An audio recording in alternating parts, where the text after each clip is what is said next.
लोकसभा से जहां जम्मू कश्मीर पुनर्गठन विधेयक पर चर्चा चल रही है, अब से कुछ देर पहले इस बिल को पेश किया गृह मंत्री अमित शाह ने, और कल जिस तरह से ये पास हुआ राज्यसभा से, आज इसको लोकसभा में पेश किया गया है और आज इसके पास हो जाने की भी उम्मीद है। लेकिन लगातार इस विषय पर हम चर्चा कर रहे हैं सुबह से, और इस वक्त हमारे साथ खास मेहमान भी जुड़ गए हैं। हमारे साथ स्टूडियो में हमारे साथ हैं अजय कौल, जो कि मैनेजिंग एडिटर हैं IANS के। सर, आपका बहुत बहुत स्वागत है। अजय जी, सबसे पहले आपसे पहला सवाल यही कि कल जिस तरह से राज्यसभा में ये पेश हुआ और उम्मीद है कि आज ये लोकसभा में पेश हो ही जाएगा, इस बिल के पास हो जाने के बाद से अगर मैं आपसे सीधे सवाल पूछूं, जम्मू कश्मीर में किस तरह के बदलाव होंगे, इस पर आप क्या कुछ कहना चाहेंगे? देखिए, ये 370 को हटाने का एक डिमांड तो बहुत सालों से थी कि ये हटाना चाहिए, क्योंकि एक इसकी वजह से लोगों में वहाँ पे एक लगता है कि हम जम्मू कश्मीर के लोग, उनको लगता था कश्मीर वालों को कि हम अलग है बाकी। जैसे लोग वहाँ कहते थे कि यूपी में क्यों नहीं है, पंजाब में क्यों नहीं है 370, तो हम अलग है। उनको लगता था कि हम बाकी जो कंट्री से उन अलग है।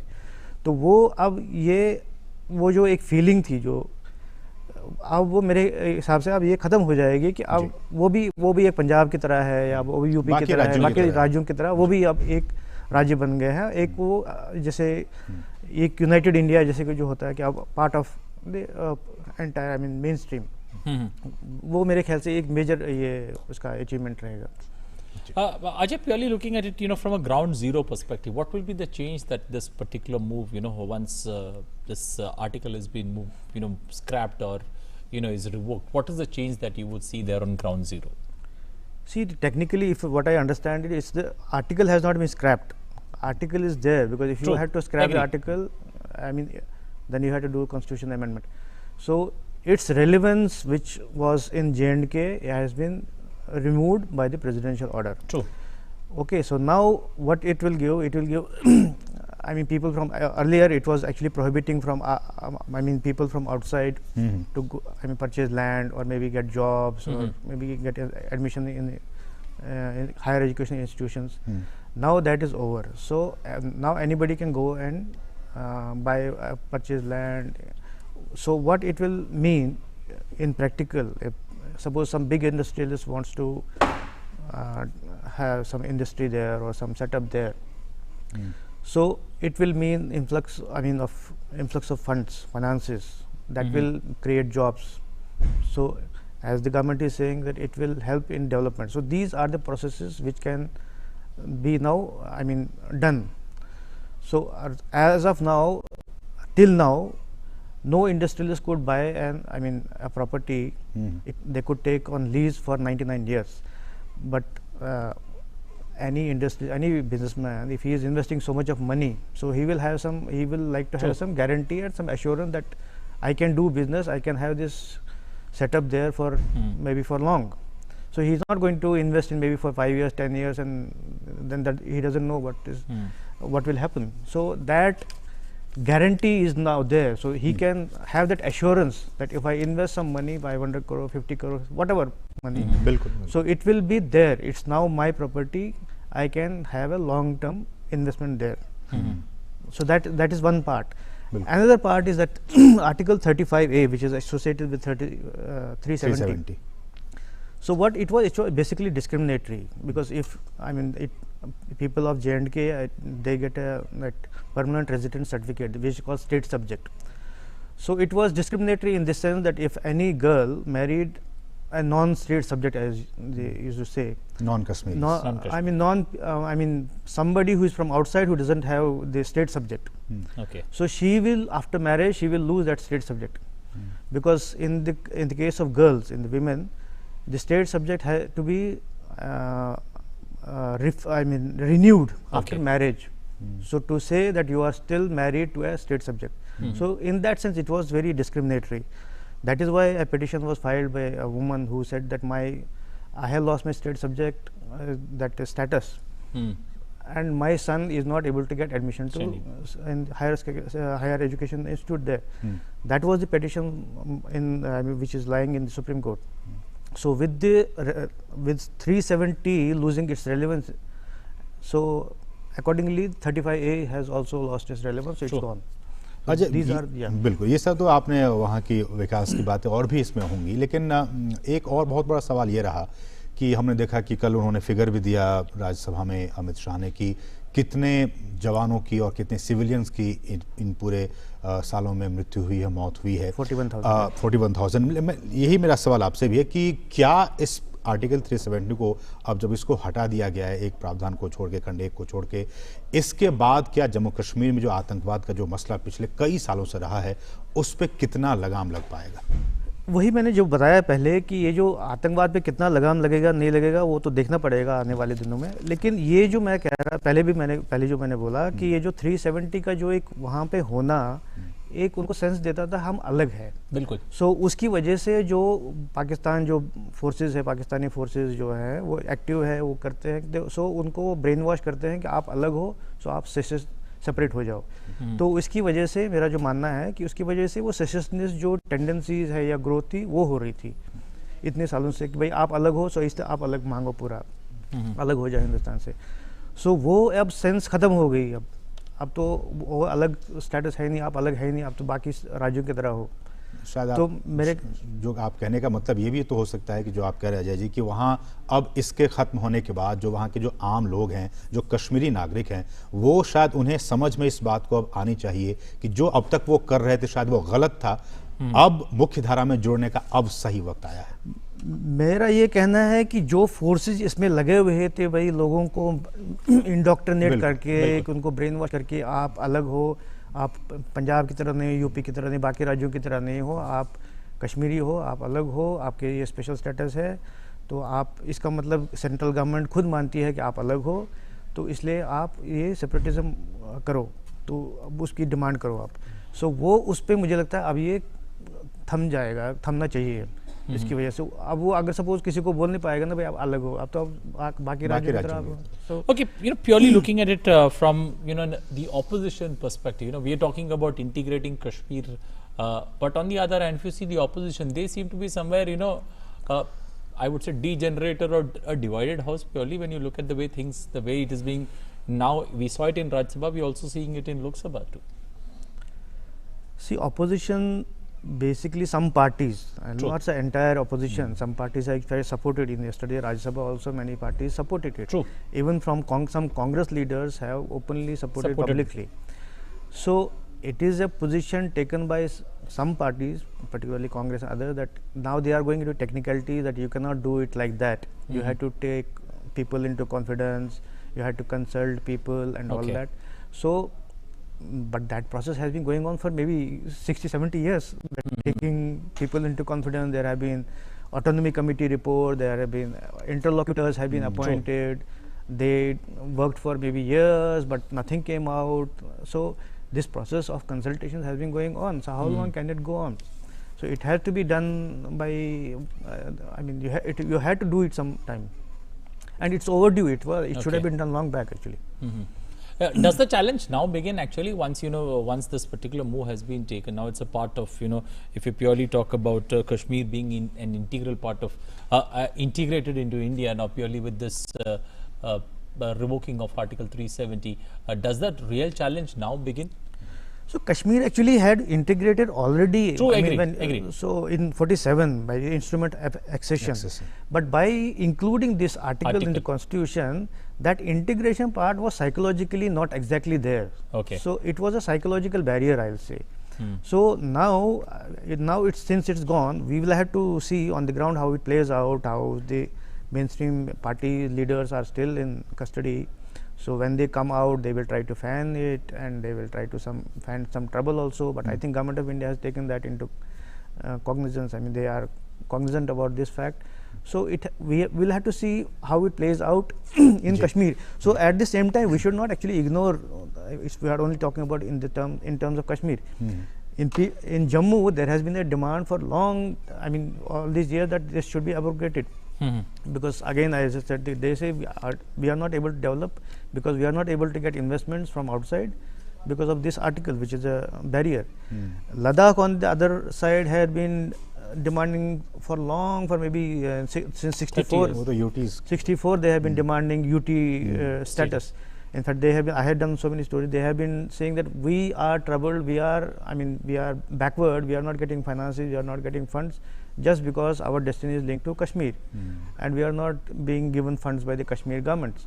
So they have been demanding UT status for long. So they must be very happy. So it's a good decision for. नहीं, इसमें अजय जी इसको और इस बात को और आगे बढ़ाते हुए, अब जबकि ये हम समझ रहे हैं कि 370 खत्म हो गया, 35 से खत्म हो गया, वहाँ पे अब केंद्र शासित प्रदेश हो गया जम्मू कश्मीर और लद्दाख।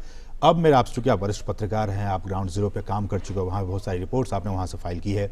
अब केंद्र सरकार के सामने जम्मू कश्मीर में विकास की धारा कैसे बढ़े, विकास कैसे हो, जम्मू कश्मीर जो बाकी जो डेवलप्ड स्टेट्स हैं उनकी कैटेगरी में कैसे आ सके, क्या कुछ चुनौतियां आपको लगती है कि आने वाले 2 इयर्स में, 3 इयर्स में, 5 इयर्स में क्या कुछ चुनौतियां रहने वाली हैं जिसको कि टैकल करना बहुत ज़रूरी होगा सेंटर की तरफ से? अब ये करके सेंट्रल गवर्नमेंट को अब ये करना चाहिए कि अब इन्वेस्टर्स ले आओ, इन्वेस्टर्स को फैसिलिटेट करो to get more and more investments, private investment basically. I am talking government investment can always be done, I am talking about private, जो प्राइवेट इन्वेस्टर्स को लाओ। In fact I can tell you that October में investors summit हो रहा है श्रीनगर में, preparations are already on. अभी CIA का डेलीगेशन गया था, they have held meetings and उसकी तैयारी हो रही है। सो मुझे लगता है कि वो एक पहला स्टेप होगा immediately after ये abrogation of this part article and all that. हाँ, so government का ये रोल रहेगा to encourage private investors to go and now invest and create jobs to invest in development and create jobs. उसमें आप क्या रहे कि इमीडिएट ये सारी चीज़ें हो जाएंगी या एक सेंटिमेंट क्रिएट करने में थोड़ा सा वक्त लग सकता है कि जो इन्वेस्टर्स वहाँ पे आ सकें? तो वही मैं कह रहा हूँ कि अब इन्वेस्टर्स का सेंटिमेंट, कई सारे यस्टरडे मैं ट्वीट वगैरह पढ़ रहा था कि कई सारे इन्वेस्टर्स जो टॉप बिजनेसमैन है, they are welcome this step. So मेरी ये फीलिंग है या मे बी उम्मीद है कि अब वो इसको कन्वर्ट करेंगे into action. May be they will start, वहाँ पे कोई प्लांट लगाएंगे, कुछ करेंगे। सो ये देखना पड़ेगा अब कैसे, बट सरकार का ये रोल रहेगा to facilitate and encourage them. बिल्कुल, एक road map. Okay, the road map clearly needs to be set out there for how that particular state is now no longer a state but 2 union territories, on how they are going to integrate and how they are going to look the way ahead. Time for us to slip into a short breather here. On the other side, discussion with Ajay Kaul continues. Stay tuned with DD. तो याद है ना बच्चों, 8 अगस्त को राष्ट्रीय कृमि मुक्ति दिवस है। मैम, कृमि से बचने के लिए हमें क्या करना चाहिए? खुले में शौच ना जाएं, खाना खाने से पहले और शौच जाने के बाद साबुन से हाथ जरूर धोएं, खाना ढककर रखें, अपने आसपास सफाई रखें, नाखून छोटे और साफ रखें, जूते हमेशा पहन कर रखें। जब कृमि नियंत्रण की दवाई स्कूल और आंगनवाड़ी में दी जाए तब दवाई जरूर खाएं। कृमि से छुटकारा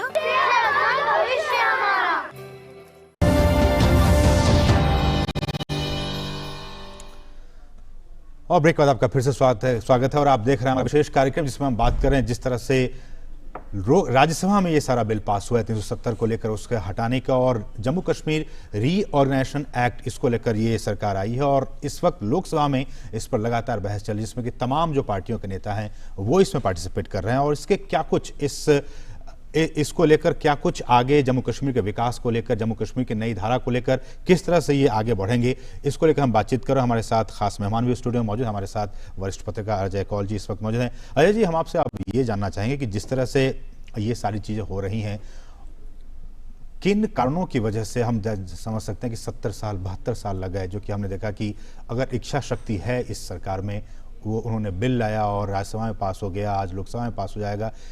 कौन सी ऐसी शक्तियां रही जिनको कि अब तक ये चीज़ें नहीं हो पा रही थी पिछले 70 सालों में? मैं जो देखता हूँ कि एक अननोन, एक डर था कि अगर हम इसको छेड़छाड़ करेंगे या इसको हम ख़त्म करेंगे, पता नहीं क्या तूफान आएगा, क्या होगा, वर्ल्ड प्रेशर आएगा, कौन क्या बोलेगा। ऐसा कुछ हुआ तो नहीं? वही मैं कह रहा हूँ, एक डर था। So now the bluff has been called, इसको बोलते हैं अंग्रेजी में। Okay. अब ये एक्शन लिया है, अब कोई दुनिया में कोई बोल नहीं रहा है। अब इंडिया का इंटरनल मामला है, हम इसको एब्रोगेट करें या जो भी करें वो तो हमारा इशू है। अगर कोई मतलब शोर करे भी तो they have no local stand है।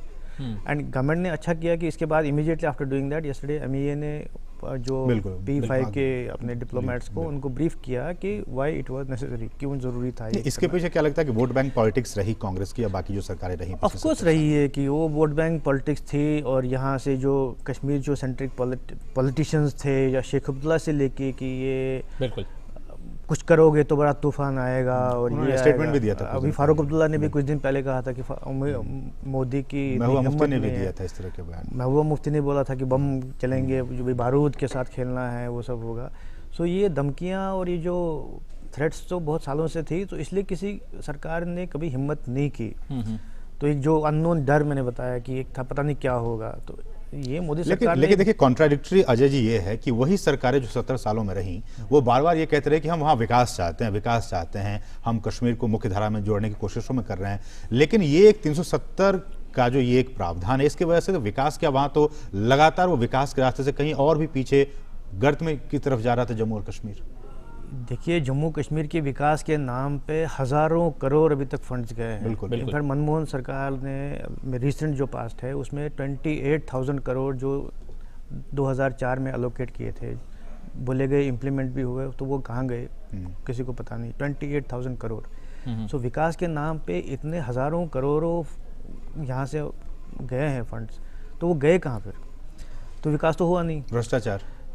भ्रष्टाचार है, ऑफ कोर्स भ्रष्टाचार है, बहुत सारा भ्रष्टाचार। अभी देखो जे.एंड.के बैंक का भी इंसिडेंट आया है रिसेंटली कि J and K bank is the main bank of J and Kashmir, तो वहाँ पे भी इतना सारा स्कैम हुए हैं।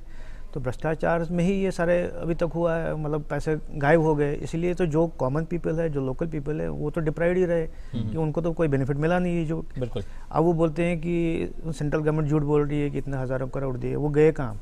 क्योंकि उनके तक पहुँचा नहीं है ये।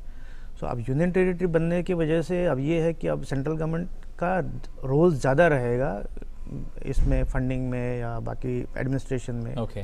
बिकॉज वहाँ पे एलजी होगा, he will be answerable to directly to central government, home ministry, वहाँ की पुलिस भी अब डायरेक्ट होम मिनिस्ट्री के पुलिस, हाँ पुलिस भी आएगी, तो वो सारा तो अब सेंट्रल गवर्नमेंट का ज़्यादा रोल रहेगा। सो अब डायरेक्ट जो विकास करने का एक माध्यम बन गया अब ये, मेरे हिसाब से। Ajay, purely looking at it from the legislative perspective, J&K will have legislative assembly, but the Ladakh part of it, that's also union territory, does not have legislative rights.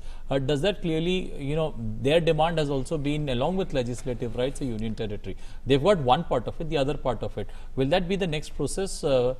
The Ladakh has been always demanding union territory So along status directly ruled by center. Okay. Like Delhi and maybe like Chandigarh and others. So they have never wanted a legislature. Okay. So it is as per their demand actually. They have done agitation from 64. There have been agitation by Ladakh Buddhist True, Association. agreed. So it is as per their demand. लेकिन जिस तरह से अजय जी कल जो राज्यसभा में मैं सारे बहस को सुन रहा था, तमाम जो विपक्षी पार्टियां, उनका ये कहना था कि ऐसा पहली बार हो रहा है कि आप, और आज भी मनीष तिवारी कह रहे थे लोकसभा में कि ऐसा पहली बार हो रहा है कि केंद्र सरकार किसी राज्य को पहली बार एक फुल स्टेट को आप वहाँ से हटा के आप यूटी बनाने की कोशिश कर रहे हैं। यूटी को राज्य बनाने के बहुत सारे उदाहरण हैं, लेकिन एक फुल राज्य को आप यूटी बना रहे हैं। क्या लगता है कि इस बातों में कितना दम है, और जम्मू कश्मीर की स्थितियों को देखते हुए, वहाँ जो कंडीशन उसको देखते हुए, ये ज़रूरी था या नहीं था? ये मनीष तिवारी का कहना ठीक है, ये फैक्ट है कि आप स्टेट को यूनियन टेरिटरी स्टेटस दे रहे हो, बट आपको साथ में ये भी देखना पड़ेगा ये जम्मू एंड कश्मीर है which is a special case. बिल्कुल। It is not like any other state, it is bordering Pakistan, जहाँ पे बहुत सारे पार्ट्स उस स्टेट के अंडर पाकिस्तान ऑक्यूपेशन है, जहाँ पे terrorism is being fuelled from across the LOC and international border. तो ये एक डिफरेंट केस है, यहाँ पे सिक्योरिटी वगैरह का जो भी सेंट्रल गवर्नमेंट का ज़्यादा रोल होना ज़्यादा इम्पोर्टेंट है। ये कोई, जैसे मैंने पहले बोला, ये कोई अदर स्टेट नहीं है कि जहाँ नॉर्मल स्टेट है। सो इस case is special. Ajay, purely looking at it from a decision changes, does this decision change the dynamics in which India-Pakistan dialogue, takes place, if at all it takes place in the future with regards to Kashmir? No, I don't think it has any international ramification. Pakistan तो sure करेगा. They are, I think, holding some parliament session today. What I expect is they will pass a resolution condemning this and all that. That they will do. They will make their noises, but on the ground it means nothing. Because see, if we go into the history of J&K, and if we go by the UN resolutions, UN resolution says Pakistan is the aggressor. Okay, so if we have to implement UN resolutions, Pakistan as aggressor has to vacate. First step in that resolution is that Pakistan as aggressor has to vacate the lands it has forces on. So occupied areas, they have to vacate first. After that, India will keep the minimum forces there in the entire place, and then plebiscite and referendum, whatever can be held. That is the UN resolution in 1948. So Pakistan, if it wants implementation of the UN resolution, UN Security Council resolution, then it has to take the first step. It should vacate all the territories it is occupying in J&K and Gilgit and Baltistan. So it's not doing that. It is only making noises. Okay. So India actually has been defensive on. I am very surprised that India has been defensive. India should have been actually aggressive on this. That you first take the first step. We can consider the second steps. बिल्कुल, लेकिन मैं फिर से उसी बात पे आना चाहूँगा अजय जी। कल जिस तरह से चर्चाएं वहाँ पे हुई और बहुत सारी बातें निकल कर सामने आई, कहा यह भी गया कांग्रेस की तरफ से और बाकी पार्टियों की तरफ से कि यही एक ऐसा प्रावधान था जिसकी वजह से कश्मीर और भारत का जुड़ा हुआ था। इसको हटा देने से आप उन लोगों के साथ विश्वासघात करने की कोशिश कर रहे हैं जिन लोगों ने सिर्फ और सिर्फ इसी आधार पे भारत के साथ जोड़ने के लिए राजी हुए थे। ये एक गलत धारणा है कि 370 की वजह से ही इंटीग्रेशन हुआ J&K का इंडिया के साथ। J&K का इंटीग्रेशन हुआ because of instrument of accession signed by Hari Singh, who was the ruler of J&K when Pakistan attacked in J&K। So that is the basis of integration of J&K with rest of country. That Article 370 was brought later in to give a sense of security or maybe special status to J&K people, that, and it was supposed to be temporary. It will go away. Ajay ji, I'll just ask you to hold. Let's listen into what Jitendra Singh is saying in Parliament. उन्होंने अपने युवा सहयोगी अटल बिहारी वाजपेयी को कहा था, अटल, go and tell the world that Shyama Prasad Mukherjee has entered Jammu Kashmir without permit. यदि आज मुखर्जी जिंदा होते तो अपने मखसूस अंदाज में, अपने अनोखे लबो लहजा में जिस तरह से वो बात किया करते थे, वो ये कहते, go and tell the world Modi has abrogated Article 3. 11 मई 1953 को उनको हवालात में ले लिया गया बिना कोई कारण बताए। वो लोकसभा के एक माननीय सदस्य थे, बिल्कुल उसी तरह जिस तरह से हम हैं। साउथ कोलकाता कॉन्स्टिट्यूएंसी से चुनकर के आए थे, पूर्व केंद्रीय मंत्री थे, राष्ट्रीय अध्यक्ष थे एक राष्ट्रीय दल के, जनसंघ के। पहुंचने से पहले उन्होंने अपनी सूचना भी दे रखी थी शेख अब्दुल्ला को, जो उस समय प्रधानमंत्री थे, क्योंकि उस समय नॉमेनक्लेचर प्रधानमंत्री का हुआ करता था। उसके बावजूद उन्हें उठाकर के 44 दिन हवालात में रखा गया। मुझे ताज्जुब हुआ उस संवेदनशीलता पर जो अभी व्यक्त हुई। अभी 24 घंटे भी नहीं गुजरे कि साहब कहाँ हैं, कहाँ हैं, कहाँ हैं, कहाँ हैं। अभी तो किसी ने कहा भी नहीं कि कोई अरेस्ट हुआ है इस यहाँ का माननीय सदस्य, लेकिन इतनी संवेदनशीलता।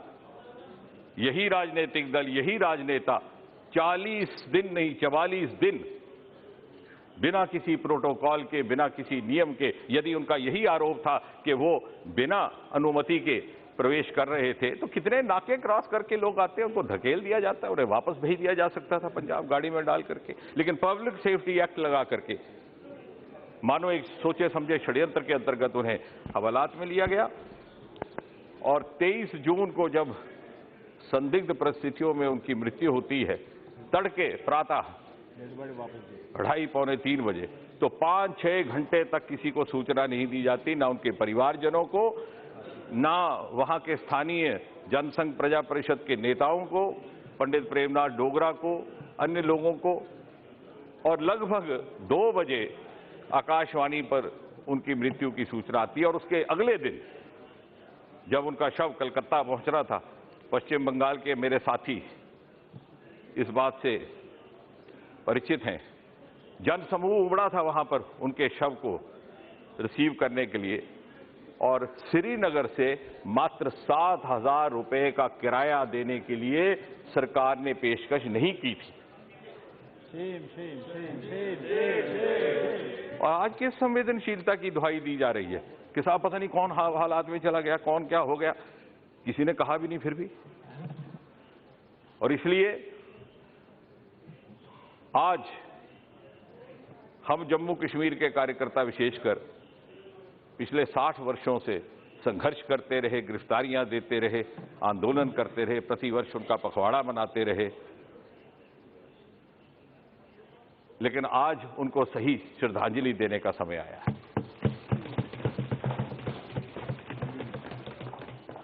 जब इतिहास रच रहा होता है तो उसके जो पाक्षी होते हैं, पात्र होते हैं, उनको इस बात का एहसास नहीं होता, लेकिन भविष्य में जब कोई इतिहासकार इतिहास लिखेगा और उस इतिहास को हम पढ़ेंगे तो मुझे विश्वास है 300 के 303 सदस्य भाजपा के जो यहां बैठे हुए हैं वो गर्व से अपने बच्चों को, अपने नाते नातियों को कह सकेंगे, समर्थन कर रहे हैं, जो समर्थन क्षमा कीजिए एनडीए के भी, और जो समर्थन दे रहे हैं लोग के 17वीं लोकसभा में जब ये विधेयक पारित हुआ था तो हमने भी इसके पक्ष में वोट दिया। ठीक है बहन जी, माननीय सदस्य जो भी समर्थन दे रहे हैं, मुझे विश्वास है आपको भी गर्व महसूस होगा अपने बच्चों से ये कहते हुए कि मैं उस समय 17वीं लोकसभा की सदस्य थी और मैंने भी इसके पक्ष में वोट दिया था। मैंने जैसे कल भी राज्यसभा में कहा, even before this debate concludes and even before the Home Minister has finished completing his reply, this day has already gone down in the history of India as a day of redemption, as a day of rejuvenation, as a day of resurgence. जहां तक अनुच्छेद 370 का संबंध है, मैं पहले भी कह चुका हूं बहुत बार, it was a miscarriage of history and perhaps the gravest blunder in post-independence India. और आज 70 वर्ष के बाद ये प्रायश्चित की घड़ी आई है। 70 वर्ष हमें इंतजार करना पड़ा। शायद विधाता को यही मंजूर था कि नरेंद्र मोदी प्रधानमंत्री बने और अमित शाह गृह मंत्री बने तो ये प्रायश्चित का पुण्य कार्य उनके हाथों से हो। माननीय मनीष तिवारी जी हमारे मित्र हैं, उन्होंने अपना संबोधन इस प्रकार प्रारंभ किया कि ये सब कुछ जो हुआ है, जो इस आकार में जम्मू कश्मीर आज है, उसका श्रेय पूरी तरह तत्कालीन प्रधानमंत्री जवाहरलाल नेहरू को जाता है। हमारा कभी ये उद्देश्य नहीं रहा that we find fault with our predecessors. स्वतंत्र भारत की यात्रा 70 वर्ष तक चली है, निश्चय ही सबका योगदान रहा, लेकिन मैं नहीं कहता, इतिहासकार कहते हैं the history of Jammu and Kashmir, not only Jammu Kashmir, the history of Indian subcontinent would have been different if Nehru had played a different role. यदि उन्होंने अपने मात्र इतना किया होता कि अपने गृह मंत्री को गृह मंत्री के रूप में जम्मू कश्मीर के विषय को उसी तरह से हैंडल करने दिया होता जिस प्रकार से उन्होंने बाकी राजवाड़ों को किया, जिसका इशारा मनीष जी कर रहे थे, जूनागढ़, हैदराबाद, लेकिन जम्मू कश्मीर के मामले में सरदार पटेल को दखल नहीं देने गया। Let me put the record straight and let me add to what he did not say. He said Junagadh was sorted out, Hyderabad was sorted out, but it was Sardar Patel who was handling it. Whereas Pandit ji believed that he knew Jammu Kashmir better than Sardar, and therefore he was kept out of it.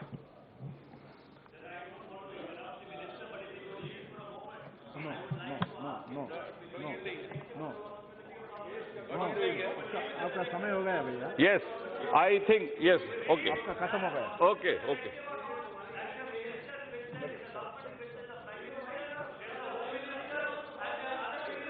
When they take the decision, they take it collectively and not individually. So this kind of cherry picking which you keep doing, this cherry picking is... तो अभी आप ये तस्वीरें देख रहे हैं लोकसभा से, जहां डॉक्टर जितेंद्र सिंह संसद को संबोधित कर रहे हैं लोकसभा में। अजय जी, जिस बात को लेकर हंगामा भी हो रहा है कि नेहरू जी का क्या कुछ योगदान रहा, सरदार वल्लभ भाई पटेल का क्या कुछ रोल रहा, इसको लेके कांग्रेस में इतना कंफ्यूजन क्यों है? नहीं, कोई कंफ्यूजन नहीं है। वो क्या कहते हैं कि नेहरू जी ने सारा किया, बट उनका ये पॉलिसी या जो भी पता नहीं क्या है कि सरदार पटेल को जो उनकी रिकग्निशन है, जो ड्यू है, उनको नहीं दिया गया, अभी तक भी नहीं दिया गया। अभी जैसे आपने देखा मनीष तिवारी कह रहे हैं कि कलेक्टिव डिसीजन है। तो सरदार पटेल ने जो इंटीग्रेशन करा है इतने सारे राजवाड़ों का, अराउंड 600 सो उनको वो अप्रिशिएट नहीं किया जा रहा कि how he did it. True, वो एक कांग्रेस की ये रही है। बट कांग्रेस की बात करते हुए जो वे कह रहे हैं कि 370 को आपने ऐसा किया वैसा किया, 370 जब इंकॉर्पोरेट किया गया था 1950 में, उस एट दैट टाइम एक्सेशन के टाइम पे मतलब government of India had only had only could only do defence, foreign affairs and communication, only इतना उस पर रोल था। बिल्कुल। सो उसके बाद जब Sheikh Abdullah was arrested in 53, after that Bakshi Ghulam Mohammad was made the in those days was called prime minister. तो वो जब बने उसके बाद एक प्रोसेस स्टार्ट हुआ, because every law which central law है, अगर उसमें JNK पे अप्लाई करना है तो it had to be approved वहाँ के by the constituent assembly at that time. So that process was done. So many, I think 160 laws or something were actually extended to J&K between 1953 and 1965. In fact, जो nomenclature जो था सदर रियासत and वो भी change करके governor and वो chief minister कर दिया गया 1965 में। सो ये डाइल्यूशन जो बात कर रहे हैं कांग्रेस वाले, ये कांग्रेस के अंडर ही हुआ था ये। In fact during that government only the dilution of the article 370 had started and lot of had been done. What is the fear that this opposition has? Because Amit Shah, the Home Minister, has been time and again assuring that the full statute of the bifurcated state of J&K will be restored as soon as the situation there looks normal. What is the hue and cry that the opposition is trying to make, or on what grounds? Purely when something like this, something monumental, something historical is being done, especially for the people of Jammu and Kashmir. My feeling is that opposition Congress has been taken by surprise and it is shocked. It doesn't know how to react. Now is there just no politics. plan B, or they were swept off their feet? Yes, is they that how have you been would put taken it? by surprise, stunned in fact. Okay. So now they don't know what to do, and now it's pure politics. If you saw Ghulam Nabi Azad yesterday, as if he said that it was the end of the world. But then that's the line that the party is taking, because if you purely go by what Congress is saying today, Congress is saying we stick to what Ghulam Nabi Azad stand with regards to the J&K Rahul issue. Gandhi has abhi tweet kiya hai कि democracy has been shattered and it is not, constitution has been shattered and whatever all that. So but they are not explaining how democracy or a constitution has been demolished or destroyed. They say you should have come through, consultations and done the constitution amendment. Okay. But as I mentioned earlier, Article 370 has not been rescinded. It is there. Only its applicability on J&K has been removed. Okay, one quick word before we let you go. How are the the legals? They would be looking at this very closely. Do you still feel this particular issue will go to courts, and it's a long drawn battle that we see at the end of the day, or would you say once it's passed in both the houses of parliament, we will not have much Anil कल उन्होंने कहा भी अमित शाह ने कि मुझे पता है कि ये जाएंगी सारी चीज़ें सुप्रीम कोर्ट में जाएंगी, कोर्ट में जाएंगी, लेकिन हम जो लीगली है हम उसको सारी चीज़ों को ध्यान में रखते हुए सारी चीज़ें कर रहे हैं। बिल्कुल। Ajay, one quick word from you, purely, from on a global fallout perspective, especially when it comes to this kind of a move that has taken. How do you feel it? Quickly sum it up. Running short of time, the producer clearly. I don't think outside world has any locus standi on J&K. Okay. It is an internal matter, and India has maintained that it's internal matter. Whatever we do internally, nobody has any say in that. It's simple. बिल्कुल, तो इस खास कार्यक्रम में अभी के लिए बस इतना ही, लेकिन लगातार हम आपको ताज़ा अपडेट देते रहेंगे क्या कुछ इस वक्त चल रहा है लोकसभा में और राज्यसभा में। जैसा कि आपने जाना कि ये विधेयक पास हो चुका है, आज इसको लोकसभा से पास होना, और जैसे ये पास हो जाएगा ये कानून बन जाएगा, और आज के बाद से जब ये कानून बन जाएगा उसके बाद से जम्मू कश्मीर का जो भविष्य है वो भी कहीं ना कहीं बदल जाएगा। Before we say goodbye, let's also thank Ajay for being with us. It's raining in Delhi, but then he's taken time out to be with us. Thank you and appreciate you joining us this afternoon. being with us in the DD studio. Well, that's all we have time for. Thank you for being with us. But news and views continue here on DD News. Stay tuned. नमस्कार.